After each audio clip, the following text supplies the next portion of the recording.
Greetings, adventurers! This episode is a bit brief, but packed with information that will either go right over your head or else connect a lot of dots for you, depending on your level of interest. I'm also really happy to have Ladybeard and Mike Villalobos join us in the show. I used to be in a rival band with Mike, and we used to battle each other on stage across the United States, from Texas to Florida, with arm cannons and accordions and all that madness. And Mike is an amazing player of Dark Souls and Demon's Souls and Elden Ring and all those things. You can check him out on Twitch. He's awesome. And if you don't know Ladybeard, oh my gosh, check out Ladybeard's Wikipedia. Just do it. Stop what you're doing right now and check that out. Anyway, we have a very exciting episode for you. But before we get to the episode itself, we have a very important sponsor for our show. Welcome back, dear listeners, to Dark Dice. I'm your co-guide in this story, Travis Vengroff, co-game master of Dark Dice. Previously, Sindri and his allies met up with the Lucky Die crew in the dream realm of Cromana. If they wanted to escape, they would need to pluck the Eye of Prophecy from the spider goddess Ferrati. At least, that's what some elements of their party insisted. But could their new allies be trusted? Why was the Shrieking woman following them? And would they ever return home? I guess we're about to find out.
I'll grab the back of the rope. I'm not going to grab Elias.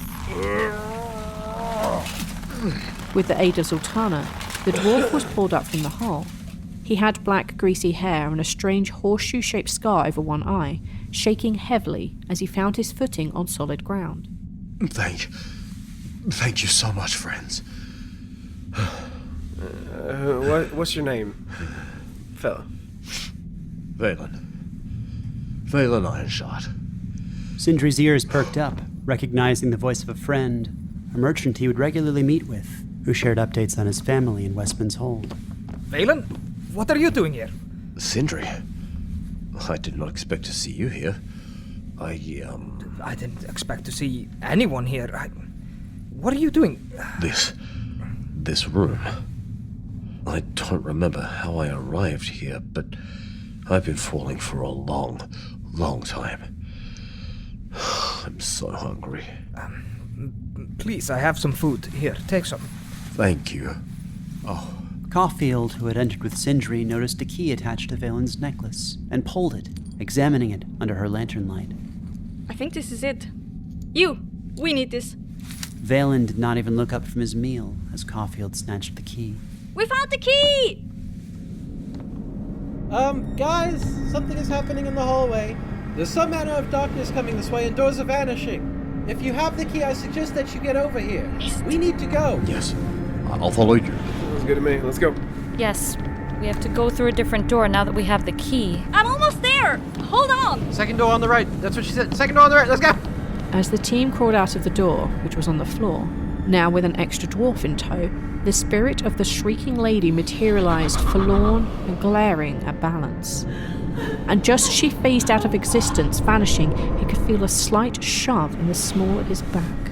Would you fuck off with this already? 16. A push that felt very much like a mage hand. No, me!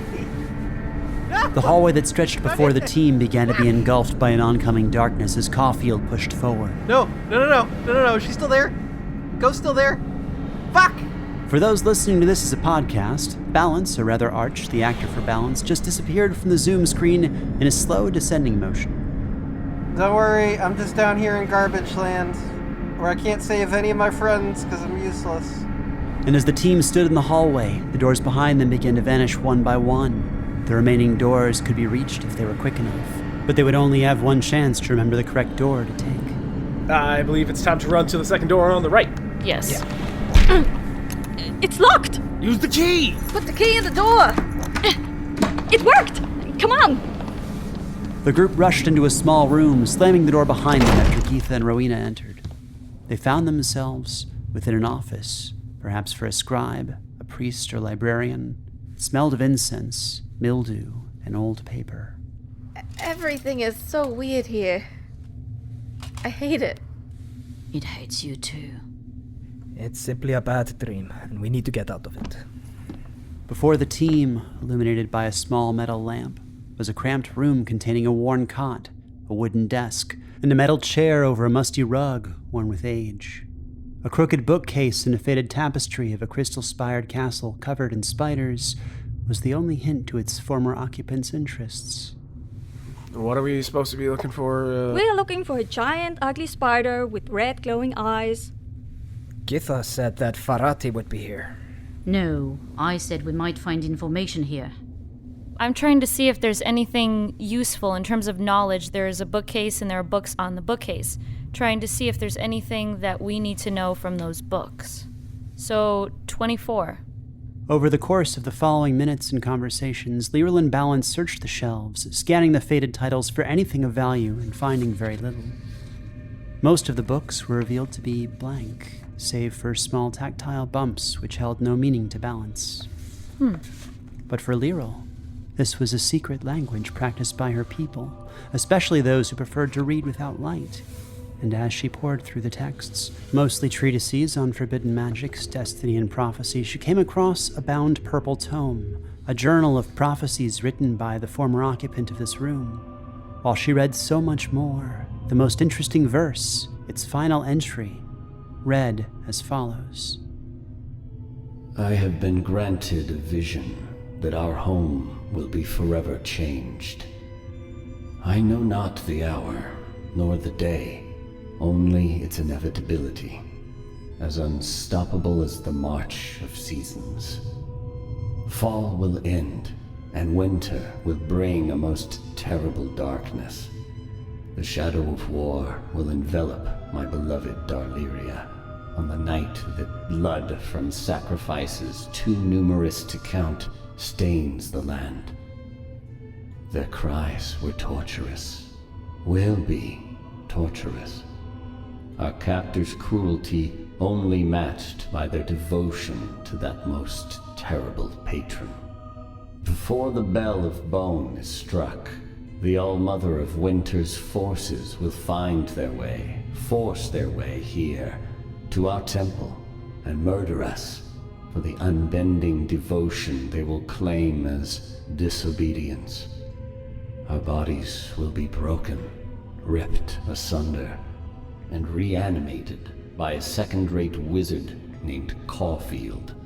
Looting scum, scavengers seeking to steal the power of a god. It is a terrible irony that our devoted congregation will fall under one so weak-willed. But it is not the place of mortals to question our role in destiny. Though I will certainly die, there is solace in knowing that writing these words will lead to our vengeance. As Lirril eyed Caulfield with unseen suspicion, Balance scoured the various theorems in the room, which, unknown to him, were written by a different hand entirely.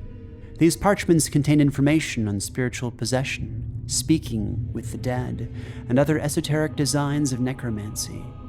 Balance was most interested in sections pertaining to willing possession, poring over a parchment that outlined the process of attaching a spirit to a host body and memorizing the information before sharing it with the group. Meanwhile, the rest of the party spoke with the intelligent mimics hidden in the room before killing them in a scene the co-DMs felt was too comedic to include in this episode and added nothing of value that would ever be referenced again. A scene which would have also put this episode well over runtime. During this interesting time, the team did, however, locate a trap door beneath the rug and read another journal that they discovered out loud, one that had, unknown to all but Lirril, been written by Caulfield. The journal, a work of fiction, spoke of miracles, gods, and the alleged transformation of Ferrati into a monstrous husk. Killing Ferrati, the journal alleged, would be a true kindness, as the spider bitch would eventually turn on us as well. As the less magically inclined individuals in the party began to examine the trapdoor. And Lirril has the book and the diary that she's carrying. Can Lirril come with us? I feel like Balance just found a new friend. All I have to do is read to be Balance's friend more. Great. It's okay, Rhal, you're still my best friend. Cal takes offense. Balance just wants to have a friend who he can speak in a secret language with, who's also an elf. Listen, we can start our own book club. Exactly, and I'm fun because you never know what I'm gonna do. As Lirril patted Caulfield on the back of her neck and stood up, she couldn't help but smile at her new friends. Lirril, the newest member of the Lucky Die. Through the disorienting abyss of the trapdoor, they once again found the shift of gravity, pulling themselves up into the darkness before understanding that they were now within a humid cave that exited to a dark beach, a serene scene of lapping waves and star-filled night, the ebbing flow of reds, an aurora of sorts, lulling overhead as if to mirror the waters beneath. Instead of a moon, there was simply a skull, partially obscured by the celestial darkness as a titanic wave of living crabs pulled further and further from them with each passing moment. From this distance, waves of water could be heard mutedly crashing upon the shore. And further up the beach, perhaps by a mile or 1.6 kilometers, a lighthouse was visible, its blue light flashing once or twice every minute. Father Westpike kind of writes himself up. I do not approve of these dreams. They are twisted and disgusting. Yeah, well, we ain't got a choice. Did you guys learn anything from those books? Do we know how to get out? Do we know where she is? She's in there. The lighthouse. I don't think the books had anything really to do with getting out. Just other interesting tidbits. Well, things to do with getting spirits out, but not really applicable for any of us, unless any of you are spirits. Raises an eyebrow. I think we might about to be. Rhal. Don't be so pessimistic. Well, I mean, that's a fair observation, but we should probably go. Can we just take a short break to gather ourselves? You know? There is not enough time to rest, but the journey need not be rushed. Lirril quietly examined the crescent-shaped charm on the necklace that she'd picked up, confirming it as being the symbol of the All-Shadow before pocketing it and electing to withhold this information while removing the wax from her hands. And just like that, Gillian Caulfield was never spoken of again. Lirril would like to explain some of the necromantic things that she and Balance read to the rest of the party, but in a concise manner. Yeah, I imagine between Lirril and Balance we can kind of break down roughly. Request that if anybody sees the Screaming Lady again, do not attack and get his attention. His being get Balance's attention. Not to attack the creature. Please don't. Balance. Hi. What happened back there with that lady? I think that might be Ninverna. Oh. I'm sorry. And she walks over and kind of pats him awkwardly. That awkward, when your friend is in pain but you don't know what to do, pat. Valen the dwarf looked up to meet Balance's gaze. Your friend is infernal. I'm sorry? Infernal, you say? No, her name is Ninverna. She was a friend of mine from a long time ago. We've been trying to find her spirit because she, I thought, perished, but I think that she may be here, and I think that Screaming Lady is her. The smell of vomit dissipated somewhat as Valen stepped further away from Balance. Oh, good. Lirril nods her head at Balance. I am sorry to hear this. Pain is ever present. I don't think it's just pain, it's guilt. I am partially to blame for why she is here. What happened? You sent her to this dream realm? Not intentionally. I have certain abilities that were acquired through less than ideal means, which, when I acquired them, I was unable to control and accidentally blew her brains out because of it. I can understand the guilt. This happened because you were forcing down your powers? Because I had the powers forced upon me and had no idea how to control them. But you know how to control them now? To a precise T. We all have things happen to us. You are no more to blame than a child that didn't know how to swim. Speaking of swimming, Rhal is definitely walking in the water more than he's walking on the beach. He's like probably waist deep. He just wants to wade in it to calm himself down. He likes the water. The water was gentle and cool. It was curious to discover that while the water did indeed move from the tide, it lacked life and the flourishings of organic movement. Is it salty?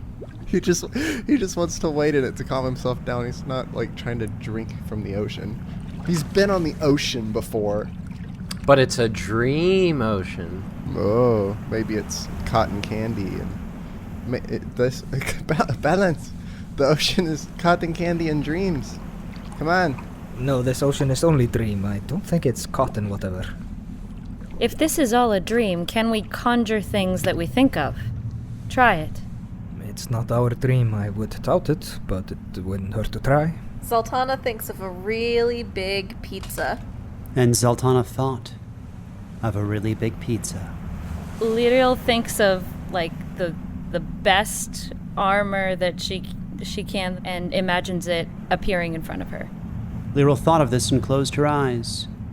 She thought a little bit harder and opened them in disappointment. Reith looked at her in confusion. She shrugs and pats his head. It was worth trying. Now I just really want that pizza. Elias is between the water and the people. He's just off by himself drinking, and he's muttering about how everyone is ridiculous, how he saw Lirril kill that woman, and how he made so many mistakes to join this group. The party recovered 1 hit die of health during a short but resting walk. I think that once the conversation kind of died down, he slowed back down and went to Rowena. Valen, who had joined him, was surprised and almost saddened to see Rowena. She's here too, then? Yes. What are you doing in this dream realm? It's a bit of a story. I didn't mean to interrupt your time with Rowena. Right. Is she... Yeah, she's here. She's sick. Lady Githa is taking care of us as is. You will overcome this. We will overcome this. With you, Father, I'm sure that anything is possible. When I was stuck and falling, I was thinking over and over again, who would I want to see? Who could help me in this situation? And I found myself thinking of you. Then, surely enough, there you were. A blessing, like the sunrise after last light. Here I am. Did you... maybe really hoping for something in this dream realm makes it come true? Perhaps. The nightcap fell from Rowena's hand. Father Westpike bends over and picks it up. He just kind of holds it in his hand. His young cousin had turned exceptionally pale, and without a smile to hide behind, the circles behind her eyes became deeper, more intense, larger than he would have expected them to be. In the darkness, he also thought he could see a slight depression in the center of her forehead, though it could have been the trick of the light. What happened to her? To Rowena? She looks different. Unhealthy. She is very sick. Been getting sicker by the day. She traveled with me and took upon herself a lot of guilt. And I think it may be figuratively and literally eating her up inside.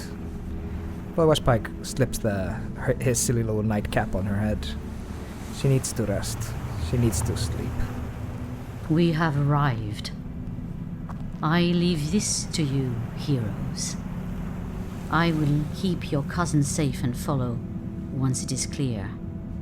The masked healer motioned ahead to the lighthouse while Valen stood beside her, ensuring that she kept her word. Sindri kissed his fingers with a whispered prayer before touching them to Rowena's forehead and leading the team toward the lighthouse entrance with Zaltanna. I would like to be somewhere in the middle. Yeah, I'm close behind the front people, but not brave enough to be front. So we have the dwarven front line, we have the monks and myself in the middle, and we have balance at the back with the other non-combatants. I like this plan. Monk's squad. Monk squad. Monk squad. Hey, can we do the fusion dance? Is that a thing? No. Beyond the door was a magical darkness through which they could not see or sense. And long they waited at the threshold. Cowards. Lirril doesn't ask, she just walks past the others through the darkness. That doesn't seem like a great idea considering you're a bow and arrow kind of girl. No response from Lirril was heard. Zaltanna steps into the darkness. Yeah, Father Westpike steps like side by side with her. In a single blink, the disorienting shadows enveloped them before receding beneath their feet. Dark Dice, The Long Road, Chapter 19, The Dream is Over. Featuring Brewster as Rowena Granitepike and co-DM, Eyþór Viðarsson as Father Sindri Westpike, Tanja Milojevic as Lirril, Drew Tillman as Elias, Casey Edison as Zaltanna, Arch as Balance, Neil Martin as Rhal, and Travis Vengroff as co-Dungeon Master. Also featuring the voices of Carolyn St. P., Sabine Novaković-Wagner, Sam Yao, Michael Villalobos, and Ladybeard. This episode was produced and edited with sound design by Travis Vengroff. Originally edited by Neil Martin, with audio cleanup by Finnur Nielsen.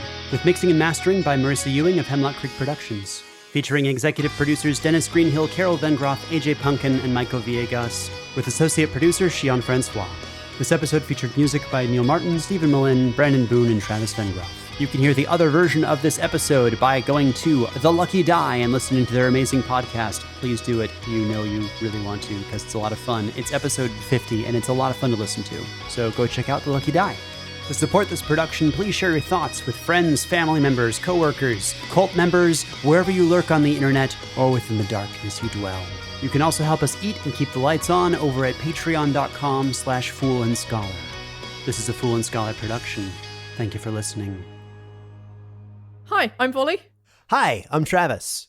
Thank you very much for bearing with us on this random, crazy, co-GMing, cross-podcasting event. This was crazy, fun, and stressful. Sanity testing, insanity, stress, and all the things. And yeah. Oh my gosh, a lot of work went into making it happen. Oh my god, yeah. I don't want to tell you how much work behind the scenes went into this. I really enjoyed being able to say, like, oh, and here's the description of the thing. All right, go, Volley. yeah, it's like, I'm going to set this all up. You've got this right, Volley. I'm like, yeah, this is great. All right, so we'll do the outro. So Twitter, you can find the Lucky Die podcast at TLD Pod. And Dark Dice at Dark Dice Pod. Hey, I've got a proficiency in that. Can I roll too? Oh. Where did you get a proficiency in history? Because Sindri doesn't make any sense. None of my characters make sense anymore. I have a proficiency as well. Father Westpike grabs Rowena close and puts himself between her and the screaming woman. Lirril moves in front of them, between them and the screaming woman, and raises her dagger, threateningly. Elias steps to the side. Elias.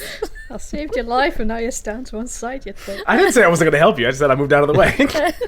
Balance is very pointedly putting Zaltanna between him and the screaming woman. Of course you do. Of course you do. Hashtag Team Dwarf, hashtag Team Elf. Yep.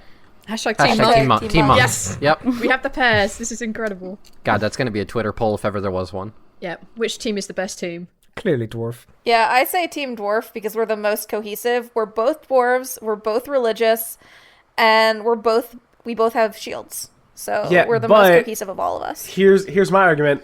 Elias probably thinks Rhal is in his imagination, so that makes him an imaginary friend, which makes it the best. So if he actually starts taking damage and starts doing things, does he need a sanity to check? So wait, is probably. Amazing. Okay. Rhal thinks he's in a fever dream. The monks are very confused. Team delusion. 7 radiant damage, so that's double damage for evil creatures like you. Did you say double damage? What the fuck? I was joking. I was implying that Balance is a horrid creature of the Underdark. Okay, fair enough. It's an easy mistake to make, I guess. Nailed it. Oh, you cast a spell. I'm young again. You'll never be young because I can never take that deal to make you young again now. Oh no, my hopes and dreams are being erased like previously recorded audio lines from 4 years ago. Sindri, are you okay over there? You sound like you're dying. Somebody picked a very wet log. It's now steaming all over the place. Ah, god damn it. Bog moss would be better than this crap. I don't know who to blame. I'm going to blame Elias. He probably pissed on it or poured his booze on it or some shite. Well, whoever it was had spares. Oh, God. They're all wet. Just a reminder, the link to the Unnatural Horrors Kickstarter is in the show notes.